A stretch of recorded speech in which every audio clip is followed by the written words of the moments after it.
Hello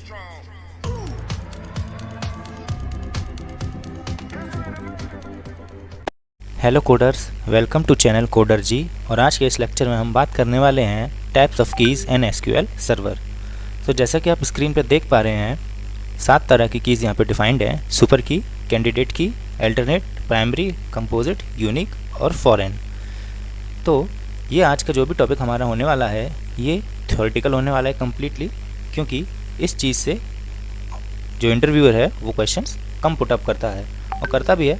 तो basically आपके manager round में क्वेश्चन पूछे जाते हैं इससे, जो कि पूरी तरह थ्योरेटिकल होते हैं। तो इनका कॉन्सेप्ट समझना आपके लिए बहुत ज़रूरी है, इसका प्रैक्टिकल इम्प्लीमेंटेशन उतना इंपॉर्टेंट नहीं है। तो चलिए आगे कंटिन्यू करते हैं अपनी सीरीज़। तो अब हम देखने वाले हैं सुपर की के बारे में। तो सुपर की को देखने के लिए यहाँ पे हमने एक टेबल ली हुई है जिसमें 4 कॉलम्स हैं। Simply named, Aadhaar, name, email and as.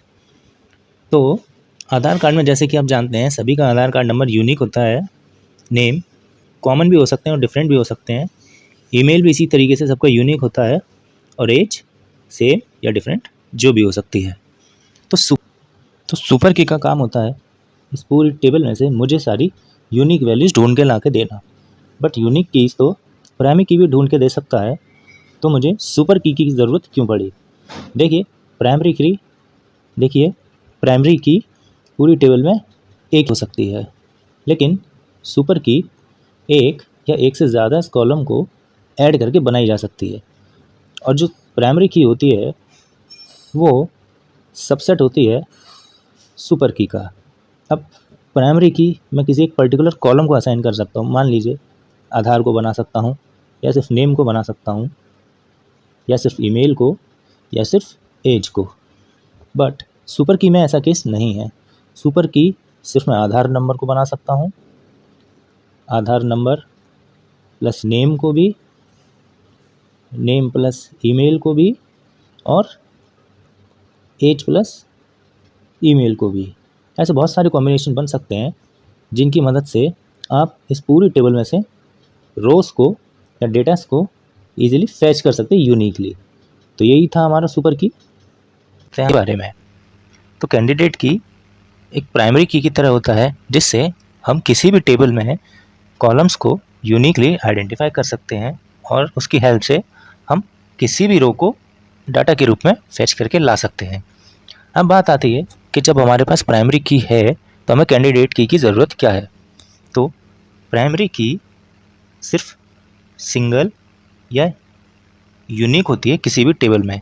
सिर्फ एक ही कॉलम को हम एज अ प्राइमरी की असाइन कर सकते हैं, लेकिन कैंडिडेट की के केस में ऐसा नहीं है। यहाँ मल्टीपल केसेस हो सकते हैं, इसलिए कैंडिडेट की बेटर है।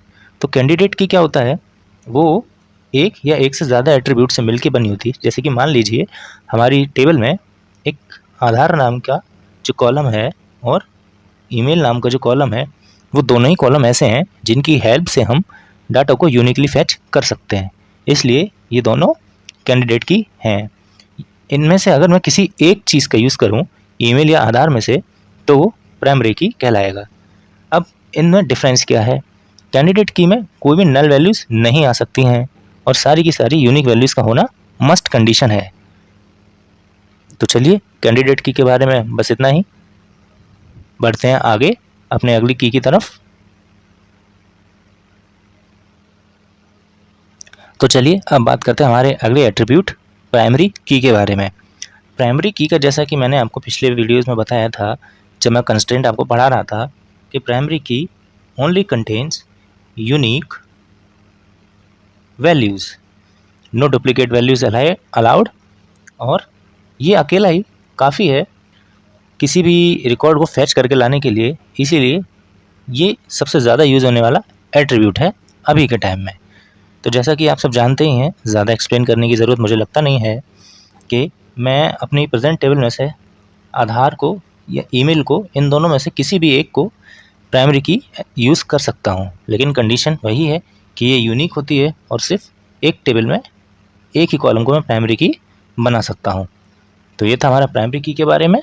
एक चीज़ और सुनते जाइए, प्राइमरी की जो होता है वो अगर मैं किसी दूसरी टेबल के साथ इसको अटैच कर देता हूँ तो ये एज अ फॉरेन की भी काम करती है, यानी कि किसी एक टेबल में प्राइमरी की मौजूद हो और दूसरे टेबल से इसका लिंकेज हो, तो मैं पहली टेबल की मदद से उस दूसरी टेबल का डाटा भी यूनिकली फैच कर सकता हूँ। इसके बारे में हम आगे बात करेंगे जब मैं आपको सुपर की पढ़ाऊँगा। चलिए इस लेक्चर में इतना ही।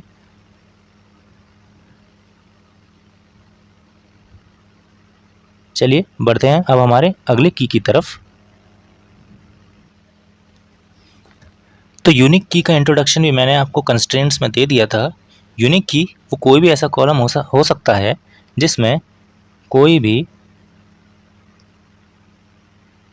डुप्लीकेट अलाउड नहीं होता है, सारी यूनिक वैल्यूज़ होनी चाहिए, बट ये एक सिंगल नल को अलाउड कर सकता है। तो बस यही है कि इस पूरी टेबल में से आप आधार और ईमेल, ये दो ऐसी चीज़ हैं जो इस चीज़ को फॉलो करती हैं और इन्हीं को मैं एज ए यूनिक की यूज़ कर सकता हूँ। तो ये था यूनिक की के बारे में। अब चलते हैं अपने अगले की तरफ। तो अब बात करते हैं हमारे कंपोजिट की के बारे में। जैसा कि आपको नाम से ही क्लियर हो रहा है, ये कंपोजिशन से बनता है दो या दो से ज़्यादा कीज़ के। अब हो सकता है मैं इसमें कोई भी दो कीज़ ले लूँ।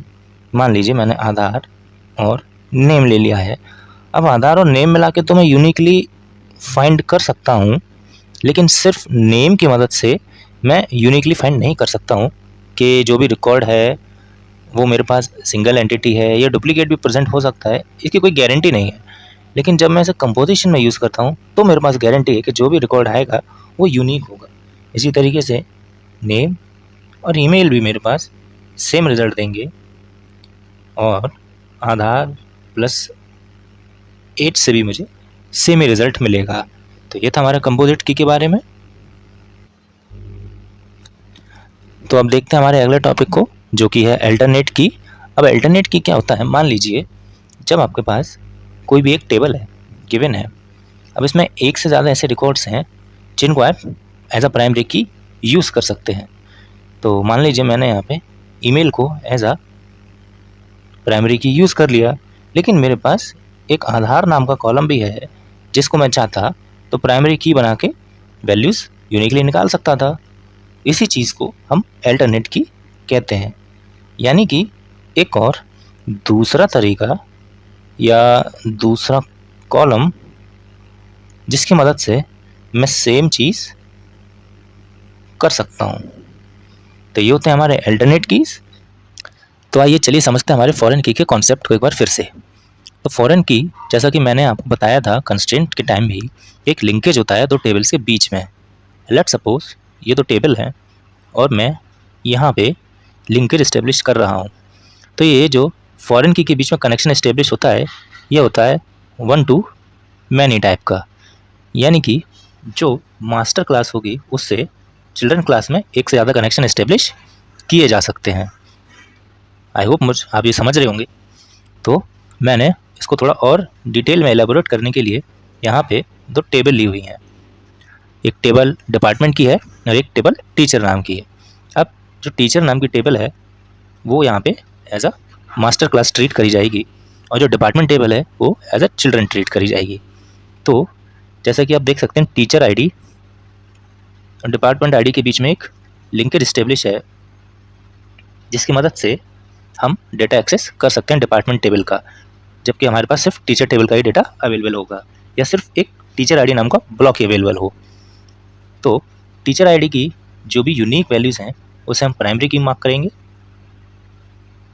और ये जो डिपार्टमेंट कोड है ये हमारा फॉरेन की कहलाएगा। तो देखते हैं इसका फाइनल रिजल्ट कैसे दिखाई देता है। तो ये हमारी कुछ फाइनल टेबल बन के आएगी लास्ट में। तो आप इसमें देखेंगे जो टीचर आईडीज़ की वैल्यू है वो सब यूनिक है, वेयर एज डिपार्टमेंट कोड्स की वैल्यू, जो डिपार्टमेंट कोड है उसमें मल्टीपल सिमिलर वैल्यूज़ हो सकती हैं। तो हम टीचर आईडी वाली वैल्यूज़ की मदद से किसी भी रो को यूनिकली फैच करके ला सकते हैं किसी दूसरी टेबल से। तो ये था हमारा फॉरेन की के बारे में। तो आज के लेक्चर में बस इतना ही। Till then happy coding.